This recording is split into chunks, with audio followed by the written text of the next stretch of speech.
નમસ્કાર, આપ જોઈ રહ્યા છો સંદેશ ન્યૂઝ. હું છું પ્રીતિ. કોંગ્રેસના 44 ધારાસભ્યો કે જે બેંગલુરુમાં હતા તેઓનું વહેલી સવારે અમદાવાદમાં આગમન થયું હતું. 9 દિવસ બાદ તમામ ધારાસભ્યોની ઘર વાપસી થઈ છે. વહેલી સવારે 2:40ની ફ્લાઇટમાં બેંગલુરુથી અમદાવાદ આવ્યા હતા. કોંગ્રેસના આગેવાનો શક્તિસિંહ ગોહિલ, સાગર નાયક અને નરેશ રાવલની આગેવાનીમાં તમામ ધારાસભ્યોને અમદાવાદ લાવવામાં આવ્યા હતા. તમામ ધારાસભ્યોને ચુસ્ત સુરક્ષા સાથે લક્ઝરીમાં આણંદ લઈ જવામાં આવ્યા હતા. તો ધારાસભ્યોને આણંદના નિજાનંદ રિસોર્ટમાં 8મી ઓગસ્ટ સુધી રાખવામાં આવશે કે જ્યાં તમામ ધારાસભ્યો પરિવાર સાથે રક્ષાબંધનના પર્વની ઉજવણી કરશે. આણંદના નિજાનંદ રિસોર્ટ ખાતે હવે તેઓ 2 દિવસ માટે રોકાશે. મંગળવારે રાજ્યસભાની બેઠકો માટે વોટિંગ થનાર છે, ત્યારે રિસોર્ટમાંથી જ સીધા ધારાસભ્યોને ગાંધીનગર લઈ જવામાં આવશે.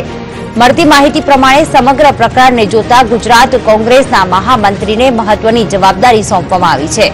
કોંગ્રેસના મહામંત્રી ઇન્દ્રવિજયસિંહ ગોહિલને તમામ ધારાસભ્યોને રિસોર્ટથી ગાંધીનગર સુધી પહોંચાડવાની જવાબદારી પણ સોંપવામાં આવી છે. રક્ષાબંધન બાદ રાજ્યસભાની ચૂંટણીમાં મતદાન માટે તમામ ધારાસભ્યોને મતદાન મથક સુધી સુરક્ષિત પહોંચાડવાની જવાબદારી ઇન્દ્રવિજયસિંહને સોંપવામાં આવી છે.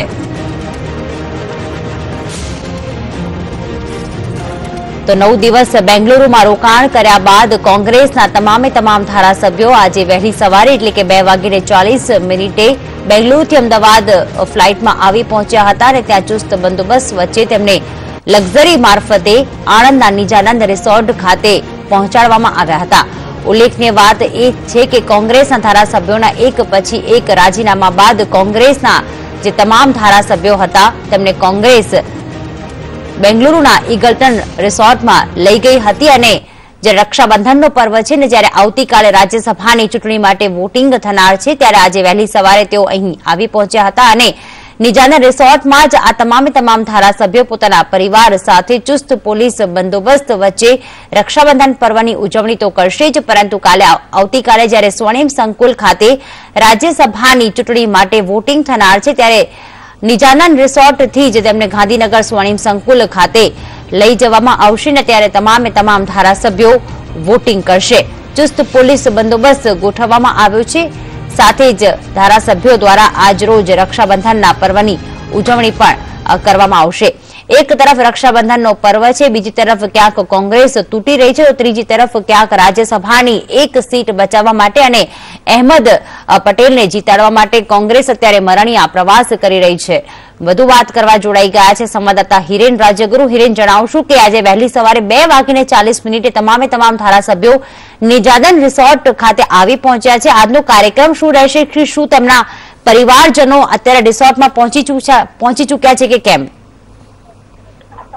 આજે વહેલી સવારે જયારે આ તમામ ધારાસભ્યો કોંગ્રેસના બેંગાલુરુ 8 દિવસ રોકાયા બાદ અમદાવાદ પરત ફર્યા હતા. અમદાવાદ એરપોર્ટ પહોંચ્યા હતા 4:45 વાગ્યાના અરસામાં અને ત્યારથી સીધા જ તેમને આણંદ ખાતેનો જે રિસોર્ટ છે ત્યાં રિસોર્ટ નિજાનંદ રિસોર્ટ ખાતે લઈ આવવામાં આવ્યા છે. તમામ ધારાસભ્યો આજે નિજાનંદ રિસોર્ટ છે ત્યાં પહોંચી ચુક્યા છે. તેમના માટે જે 40 કોટેજ બુક કરાયા હતા તે 40 કોટેજમાં તેઓ હાલ ફ્રેશ થઈ રહ્યા છે.